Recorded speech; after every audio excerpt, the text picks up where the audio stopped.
The Flannan Isle Mystery. December 15, 1990, a ship passed the Flannan Isle lighthouse on its way to Leith, Edinburgh, Scotland, noticing that something was off. On December 18th, the Northern Lighthouse Board in Leith was notified that the lighthouse located on Flannan Isle was not shining its light. The board sent out a team to investigate. The team arrived on the 26th of December.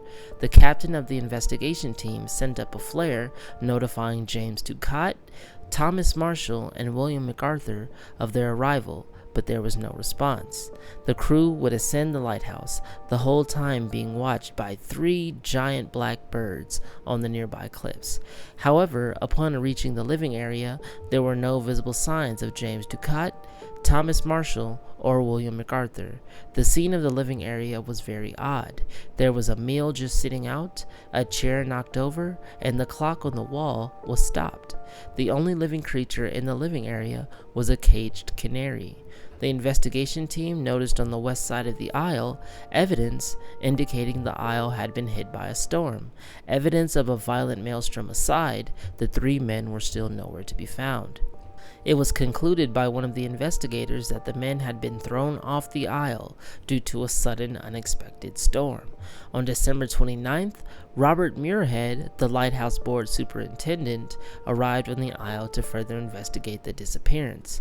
Knowing all 3 of the men personally, Muirhead concluded that Marshall and Ducat had rushed to secure some equipment just as the storm hit, and when they didn't return, MacArthur set out to search for them.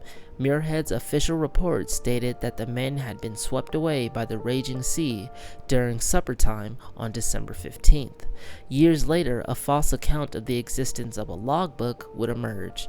The circulation of this non-existent evidence would cast more doubt and mystery on Robert Muirhead's investigation. However, it was discovered that the logbook myth was just that. There are a number of theories as to what befell the 3 men and why their bodies were never found. If you don't want to accept Muirhead's investigation, that is. First is one backed up by the people who knew the 3 men.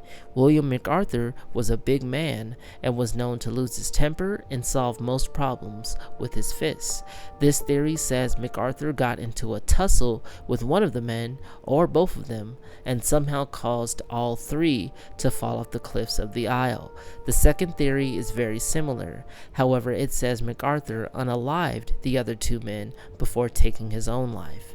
The third theory is basically Robert Muirhead's account.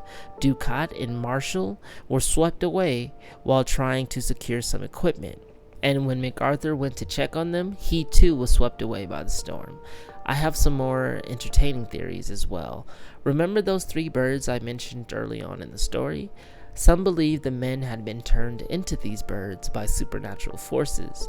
Visitors to the isle have spotted 3 eerily big black birds circling the lighthouse, almost as if they are continuing to look after the lighthouse even in their new mysterious form. Another theory says the men boarded a ship to escape things like responsibility and debts, and just live the rest of their lives elsewhere, free from the burden of bad decisions. Another theory comes from the idea that ghost ships would appear where lighthouses were. When you think about a lighthouse, what does it do? It signals nearby ships of a place to land, while also letting nearby ships know to approach the area cautiously because of potential hazards. Spirits, whether they are on land or sea, might approach a lighthouse, attempting to either seek assistance from the living, pass on from this world, or other not so wholesome reasons. Another theory is one as old as sailing itself. The mermaid or siren theory says the men were likely victim to a beautiful creature, one with the ability to serenade men with ease. A common held belief of mermaids says that they are attracted to man-made light. And what's a better example of man-made light than a lighthouse? Although these theories are saucy enough, I would like to throw my hat in the ring, so to speak. Remember Robert Muirhead's conclusion? He said the men had been swept away at supper time on December 15th, the same day the passing ship would notice the lighthouse was not shining.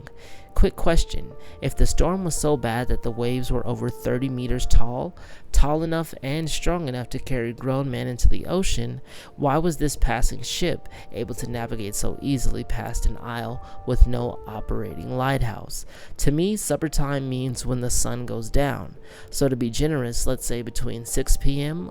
all the way to 12 midnight, because both the passing ship and Robert Muir distinctly say December 15th. At the most, there was 6 hours between the men getting dragged into the sea and the ship passing by that initiated the following investigation. I would like to think that experienced lighthouse men would shine the light when there was a possibility that a ship were to pass by, doing their job. So that means the light would have to be on whenever it was dark out. Now let's take the disarray of the living area into account. Uneaten food, knocked over chair, and a broken clock. Although I don't know what time was on the clock, that's irrelevant. What if the crew of the passing ship docked at the lighthouse, had an altercation, and then left the isle in that condition? They were the only ones who passed the isle that night when a so-called storm was raging on. I really like this mystery because there's so much room for interpretation, but maybe that's just me. That's gonna do it for me. If you enjoyed this video, give it a like and subscribe to my channel for more videos like it. I post something new every day and I really do appreciate the support. Thanks for watching and I will talk to you next time. Bye.